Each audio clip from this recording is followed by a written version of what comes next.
네, 계속해서 국내 증시에 대한 투자 전략 큰 그림을 그려보는 시간입니다. 오늘 이 시간 키움증권 투자전략팀의 한지영 연구원 모셨습니다. 어서 오세요. 네, 안녕하십니까. 네. 네. 일단은 뭐 거래 대금도 너무 낮고 하다 보니까 좀 네. 지지부진하게 테마성으로만 빠르게 또 돌아가는 장세가 그렇죠. 계속해서 이어지고 있는데 이번 주에도 이런 현상은 이어질까요? 네, 아무래도 그 거래 대금이 조금 활성화되고 이제 전체적으로 시장의 분위기가 좀 화사해지려면은 그 매크로 단에서 불확실성들 좀 거쳐야 되는데 네. 이번 주 저희가 다시 뭐 아시다시피 그 대형 이벤트 하나가 있잖아요. 미국의 이제 8월 소비자 물가. 아, 그렇죠. 예. CPI. 그리고 주 후반으로 갈수록 또 수급 이벤트도 있고 한국의 선물 옵션 동시 만기일도 있고 또 22 통화정책 회의도 있고 여러모로 이제 거래 대금을 활성화시키기에는 조금 이제 그 엔진이 부족한 국면인 만큼 네. 이번 주도 그냥 테마단에서 돌아가지 않을까 이 생각하고 있습니다. 네, 관망세가 짙을 수밖에 없는 시장이다라고 말씀해 주셨는데 또 지난주에 시장의 최대 이슈 중에 하나가 국제유가의 꾸준한 상승이었잖아요. 약간 네. 주춤하다가 또다시 연중 최고점 수준까지 올라온 상황인데 이 부분은 어떻게 전망을 하고 계세요? 네, 유가가 지금 올라오는 것들을 보면은 저는 크게 두 가지 쪽에서 올라오고 네. 있다라고 생각하고 있어요. 첫 번째로는 공급단에서 사우디를 포함한 산유국들이 계속 감산을 연장하겠다 그렇죠. 이러한 스탠스를 보이다 보니까 네. 유가를 한번 위로 밀어올렸다라고 보시면 될 것 같고 또 투기적인 자금들도 지금 일로 들어가다 보니까 저희가 수급 앞에 장사 없다라는 게 주식시장 종목에서도 맞아요. 네. 좀 나타난 현상이잖아요. 이게 좀 유가 단에서도 적용을 하면서 유가가 지금 계속 고유가 레벨이 있는 것 같아요. 그런데 저는 여기서 다들 이제 상단이 얼마나 될지를 네. 되게 좀 많이 궁금해 하시는데 뭐 정확히 제 상단을 짚어드릴 수는 없지만 $90를 넘기는 쉽지 않아 보입니다. 근거는요? 일단 뭐 그 아까 말씀드렸던 대로 수급이나 공급단에서는 위로 올릴 만한 요인들이 있는데 수요단에서 보시면은 지금 미국도 경기 둔화되고 있고 네. 중국도 생각보다는 경기가 잘 안 살아나고 있고 또 유로존 같은 경우도 독일을 중심으로 지금 거의 계속해서 침체 리스크에 빠져 있잖아요. 이렇게 수요 측면에서 압력이 그렇게 세진 않다라는 것들을 미뤄 봤을 때 유가 뭐 $80 이하로 빨리 빠지면은 뭐 네. 다행이긴 한데 지금은 그냥 $80에서 뭐 $80 중후반선 여기서 계속 박스권을 이어가지 않을까 이 생각하고 있습니다. 맞아요. 수요 측면에서 지금 다소 경기 문제가 아쉬운 상황인데 중국 같은 경우에도 경제 지표들 지난주부터 계속해서 발표가 네. 되고 있잖아요. 경제 지표들은 뭐 실망스러울 수 있겠지만 그래도 또 경기 부양책 요즘에는 나름 또 내놓고 있는데 네. 이 부분에 대한 혹시 기대감이 있으세요? 지금은 어떠세요? 저는 지금 중국을 바라보는 생각이 뭐 그렇게 많은 기대도, 많은 실망도 하지 말자. 네. 여기는 이제 예전과 다르게 제가 봤을 때 요즘 분위기는 예전에는 중국에 문제가 생기면은 한국이나 신흥국들의 자금 이탈이 발생하고 전체적으로 주요국들의 증시에 부정적인 영향을 끼치는데 네. 지금은 그 영향들이 조금 많이 약해진 것 같아요. 약간의 좀 독자적인 노선 그들만의 좀 이제 리그로 들어가는 게 지금 중국과 중국 증시가 아닌가 저는 이렇게 생각하고 있습니다. 네, 이 부분에 있어서 뭐 확산성이 좀 제한되고 있다라는 네. 점은 어떻게 보면 중국이 안 좋으니까 우리로서는 다행스러운 부분인데 그렇죠. 그래도 또 중국에서 공무원들에게 아이폰 사용 네. 못하게 한다 이러니까 애플의 주가가 한 이틀 동안 6% 정도가 네. 빠졌잖아요. 금요일장에는 약간 올라오긴 했는데 하필이면 애플이 또 빅 이벤트 아이폰 15 그쵸. 출시를 앞두고 이런 이슈가 나와서 네. 앞으로는 또 어떨지 모르겠어요. 네, 그 여기에 대해서도 이제 그 글로벌 뭐 회사 IB들이나 전체적으로 저도 분위기를 정합해 보면은 네. 그 코멘트들이 조금 엇갈려. 이 정도 아. 주가락은 뭐 아무리 이게 공식 오피셜로 나온다고 하더라도 너무 과도하다라는 것도 있고 네. 또 다른 쪽에서는 아니다. 그래도 그 아이폰 15 출시를 앞두고서 이런 사태가 발생했다라는 거는 추후 판매량 불안에 대한 좀 우려를 자극한다.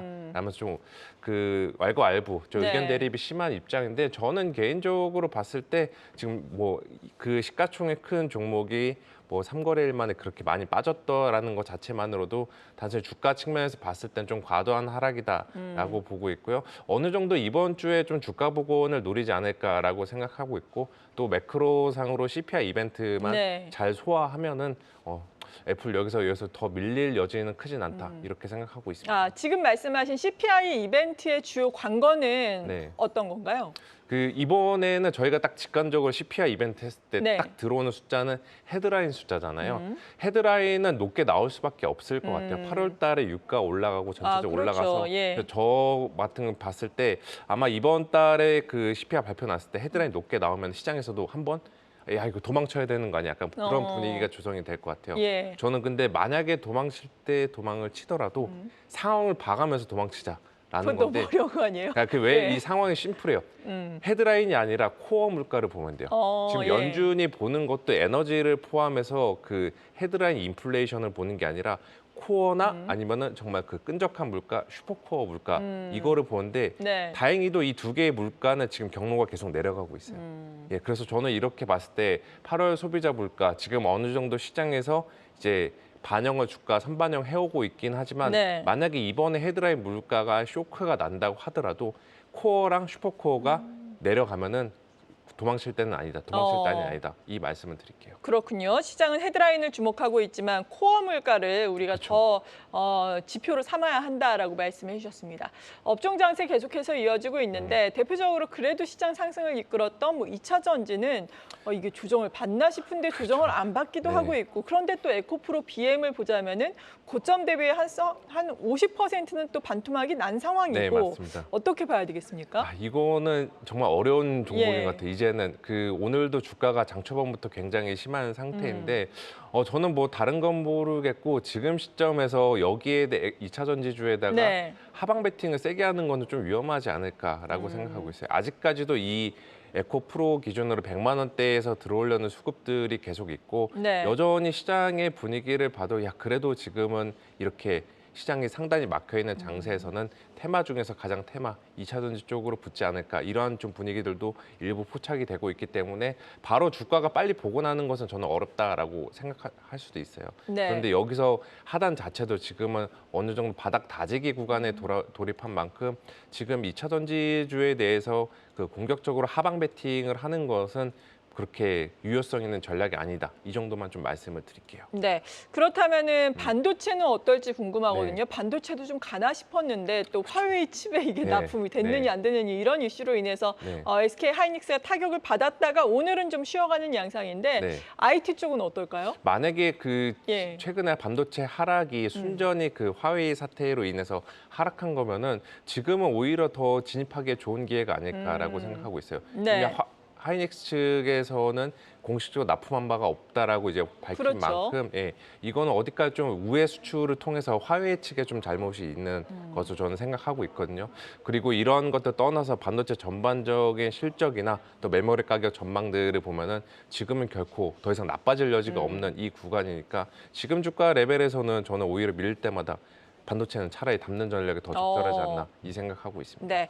마지막으로 요즘같이 투자하기 어려운 시장, 네. 투자자 여러분들께 한 말씀 해주신다면요. 예, 뭐 저도 굉장히 시장 보기가 어려운 그 상황이기는 네. 한데, 예, 그래도 하나 확실한 거는 지금 우리 증시를 둘러싸고 새로운 악재들은 등장하지 않고 있습니다. 이것만으로도 코스피 2,500 이하에서는 사는 전 논리가 충분히 만들어진다라고 생각하고 있거든요. 그래서 당분간 9월 FOMC까지는 조금 이제 답답한 박스권 구간이 돌입하겠지만 네. 그래도 그 안에서는 지금 하단시켜주고 있는 만큼 충분한 기회들은 있다라고 좀 말씀을 드릴게요.